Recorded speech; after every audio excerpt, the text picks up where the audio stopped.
আজকে তোমাদের ভাইয়াকে বলতেছি সকালের নাস্তা কি বানিয়ে দেব। তো তোমাদের ভাইয়া বলতেছিল যে নুডলস বানিয়ে দাও।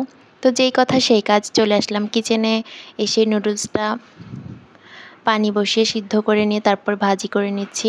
তো হ্যালো এভরিওয়ান, আসসালামু আলাইকুম, welcome back to my channel Sharifa Yasmin blogs. তো তোমরা সবাই কেমন আছো? আশা করি সবাই ভালো আছো, আর আমরাও ভালো আছি। তো বরাবরের মতো আরও একটা নতুন ব্লগ নিয়ে তোমাদের সামনে হাজির হলাম। তো আশা করি সবাই আমার ভিডিওটা পুরোটা সময় থাকবে। তো দেখো, এখন নুডলসের মশলাগুলো দিয়ে নিলাম। তারপর এখন আবার একটু ভাজি করে নেব নুডলসটা। তো আমি এইভাবেই নুডলসটা বানিয়ে নিই। তো তারপর তোমাদের ভাইয়াকে খেতে দিয়ে তারপর টিফিন বক্সে নুডলসটা তুলে দিয়ে তারপর আবার চলে আসলাম কিচেনে। এর মধ্যে তোমাদের ভাইয়া চলেও গেল। তো তারপরে আমি ঘরগুলো গুছিয়ে নিয়ে ওগুলো অফ ক্যামেরায় করে নিয়েছি। তো তারপরে এগুলো পরিষ্কার করে নেব, তারপরে চলে যাব দুপুরের রান্নায়। আরও কিছু টুকিটাকি কাজ ছিল, সেগুলো করে তারপরে চলে যাব দুপুরের রান্নায়। তো দেখো, এদিকে আমি সব পরিষ্কার করে নিচ্ছি, তাতে করে আমার কষ্টটা কম হয়, কাজটাও সহজ হয়ে যায়। তো দেখো, এগুলো পরিষ্কার করে নিয়ে তারপরে বেসিনটা পরিষ্কার করে নিয়ে চুলাটা পরিষ্কার করে নিয়ে কিচেনটা আবারও একটু পরিষ্কার করে নেব, তারপরে চলে যাব দুপুরের রান্নায়। আজকে আমি তোমাদের সাথে এমন একটা ভর্তা শেয়ার করব যে তোমরা একবার বানিয়ে খেলে তোমাদের সবাই ফ্যান হয়ে যাবে, সবাই ফ্যান হয়ে যাবে। তো চলো, এখন এগুলো পরিষ্কার করে নিয়ে তারপর আমি সব কাটা বাছা করে নিয়েছি,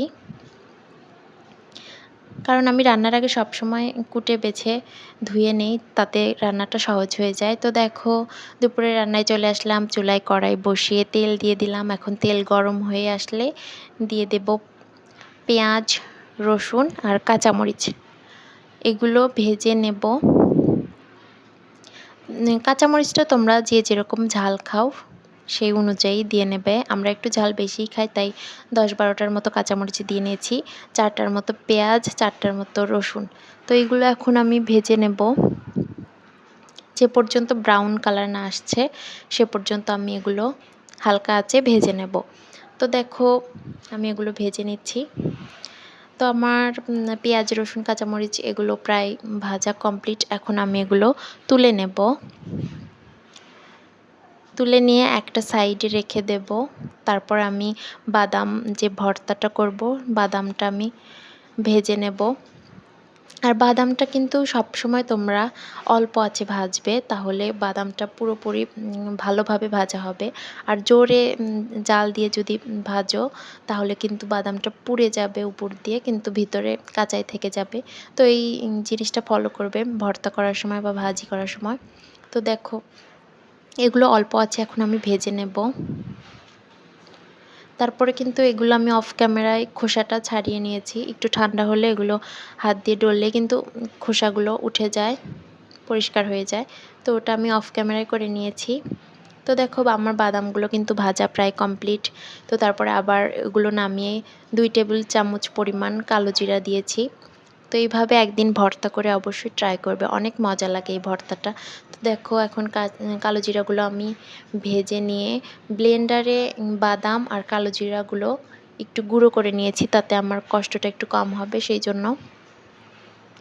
তো দেখো, এখন এগুলো আমি সবগুলো উপকরণ পিষে নেব। কালো জিরা, বাদাম, তারপরে এগুলো দিয়ে দিচ্ছি কাঁচামরিচের সাথে একটু লবণ দিয়ে দিচ্ছি, তাতে করে বাটাটা আরও সহজ হয়ে যাবে।